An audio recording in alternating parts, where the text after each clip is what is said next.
Pessoal, sejam bem-vindos a mais uma aula de filosofia. E hoje o tema é natureza e cultura, tá certo? Então, o livro que nós estamos utilizando é o livro Filosofando, beleza? E a gente vai trabalhar a partir da página 36, tá? Mas é a partir da página 37 e 39 que vai se desenrolar o tema do nosso texto que a gente solicitou para vocês produzirem, tá? Então é um texto de até 20 linhas e vocês vão basicamente distinguir aí as diferenças, tá? Entre a linguagem humana e a linguagem animal, tá ok?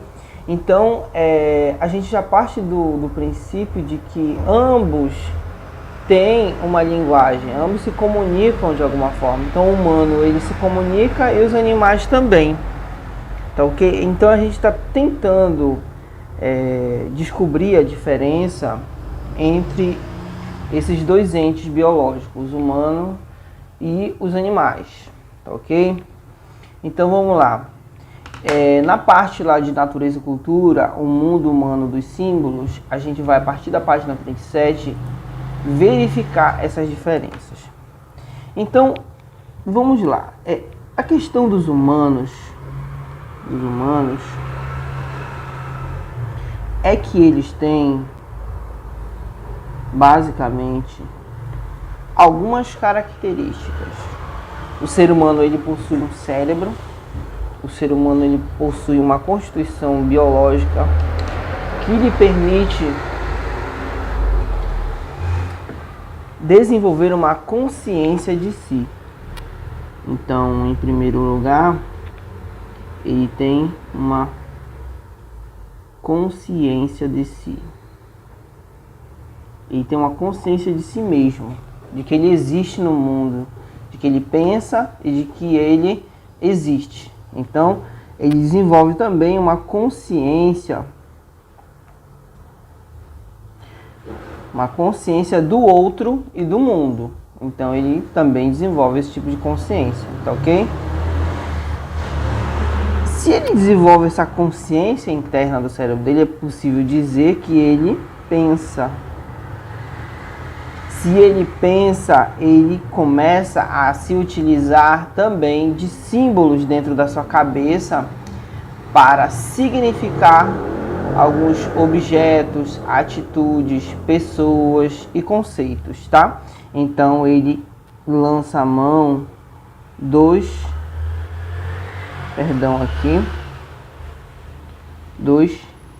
símbolos.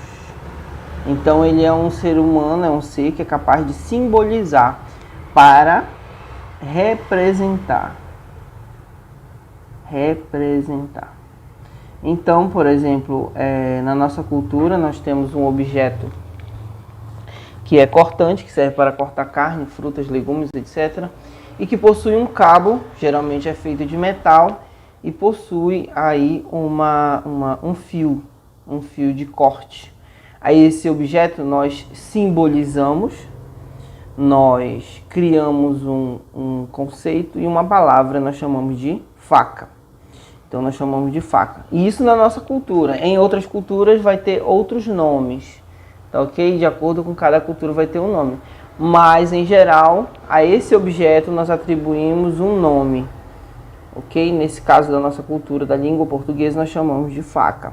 Então, nós, seres humanos, somos capazes, portanto, de produzir conceitos, né? E outra coisa, por produzir conceito e por ter uma laringe, uma faringe, etc., uma constituição biológica, uma fisiologia que nos permite articular palavras e expressões, sons que têm uma significação, nós desenvolvemos, portanto, uma linguagem, ok? Então, através dessa linguagem, eu expresso aquilo que eu estou pensando no meu cérebro e sou capaz de expressar, portanto, tanto conceito como representação dos objetos que eu percebo no mundo. Então isso é linguagem.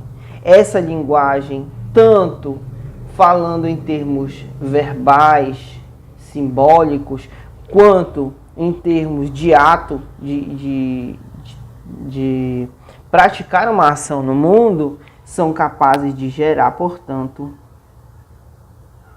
transformação. Então eu transformo o mundo através da linguagem e também da representação.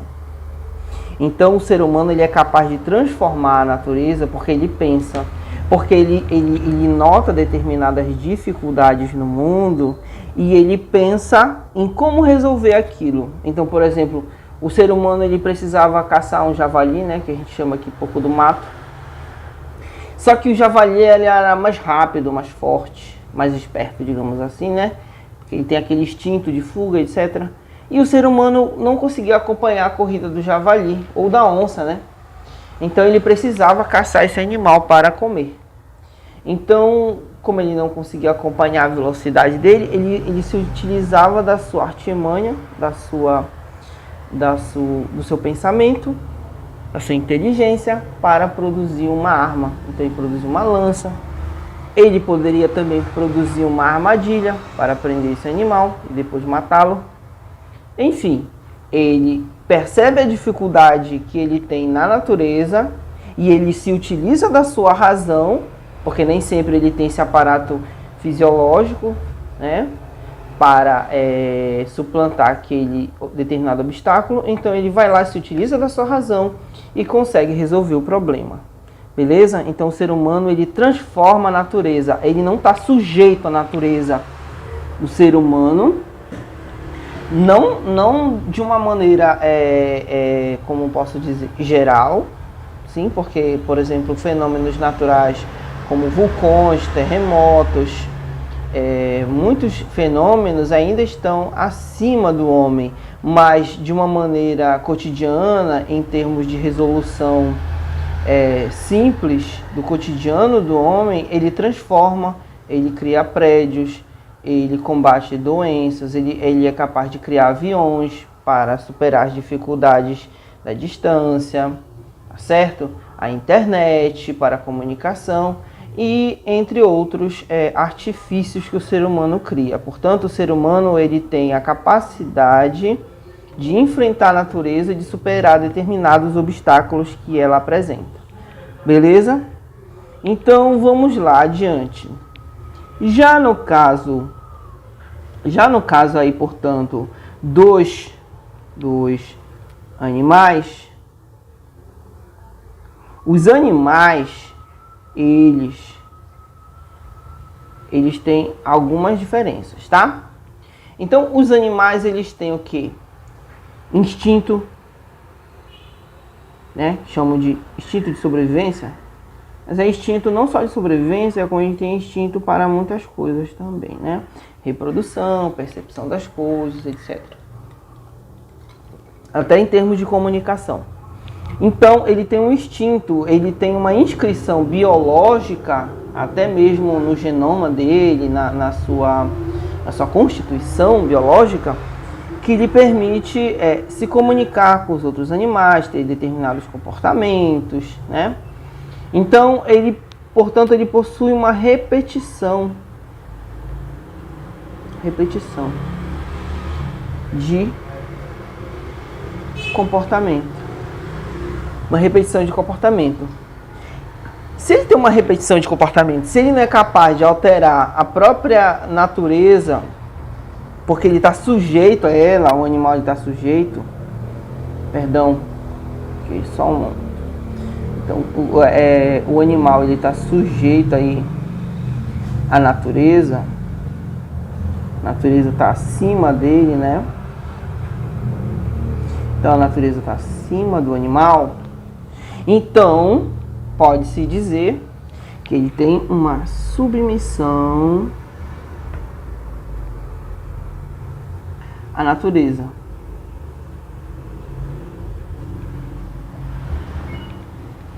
Então, ele não consegue alterar a sua própria sorte, digamos assim, porque ele tem uma programação prévia que lhe diz o que fazer quando estiver no cio ou quando ele tem que se comunicar. No caso das abelhas, que elas têm que produzir mel, certo? Que as formigas têm que se comportar de tal e tal forma. Então é muito difícil, como nos filmes de animação, você vê uma formiga se rebelando contra a rainha, querendo fazer um protesto, porque, enfim, ela não aceita mais aquelas condições. Então, isso é típico do comportamento humano, tá? O ser humano, ele tende a não seguir determinados padrões. E isso é criado pela cultura humana.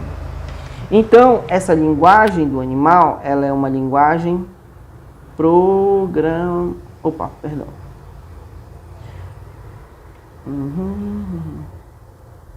É uma linguagem programada.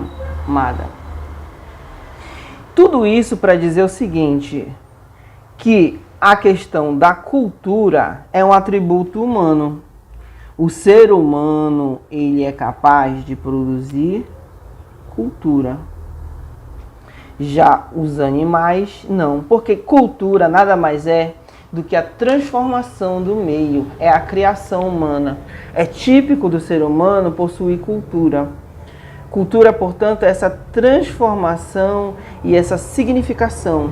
Quando a criança nasce, ela nasce muitas vezes sem ter caráter formado, percepção de senso moral, de senso crítico, etc. Ela vai adquirindo a questão da palavra, da linguagem e também dos hábitos daquela determinada comunidade através da educação dentro de um processo de cultura, tá certo? Então, basicamente, essas são as diferenças entre a linguagem e o comportamento tanto humano quanto animal. Muito obrigado pela presença de vocês e um grande abraço.